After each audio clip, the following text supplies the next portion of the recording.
Merci, Monsieur le Ministre.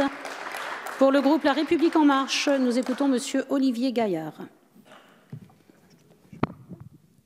Merci Madame la Présidente. Monsieur le Ministre, chers collègues rapporteurs, chers collègues, d'un point de vue de l'évolution des dotations et de l'approche de la réforme territoriale, on ne peut que se féliciter d'une stabilisation de crédit pour les collectivités et surtout d'un coup d'arrêt de fusion-absorption imposé à la hache durant de nombreuses années dans nos territoires.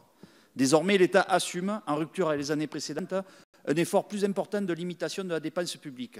Il a clairement fait le choix du levier de l'incitation financière vis-à-vis des collectivités, pourvu que ces dernières consentent à réduire les charges et dépenses de fonctionnement.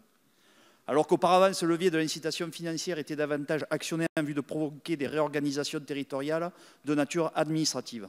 Trop de temps, trop d'énergie et donc trop d'argent sont passés dans de la réforme institutionnelle. On a un exemple très parlant. Les régions nous promettaient 13 régions pour des milliards d'économies. Bonjour les résultats.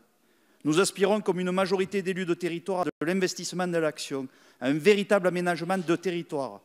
Cependant, il y a un point de vigilance, la contractualisation sur le taux d'évolution du budget de fonctionnement à hauteur de 1,2%. Tout l'enjeu est que ce dispositif soit incitatif plutôt que punitif. Il importe que nous ayons la garantie de l'État, condition de la confiance des collectivités, que n'entrent pas dans le taux les coûts supportés par les collectivités à l'occasion de la mise en œuvre de compétences qui concourent aux politiques sociales de l'État. À savoir par exemple les allocations individuelles de solidarité dont la question de la recentralisation se pose continuellement. Il en est de même pour les coûts imputables à des compétences générées de manière expérimentale, comme par exemple bientôt le plan pauvreté. Les collectivités territoriales n'ont pas supporté exclusivement les dépenses de fonctionnement induites par des compétences qui ne font pas l'objet d'un transfert assorti d'une stricte compensation financière.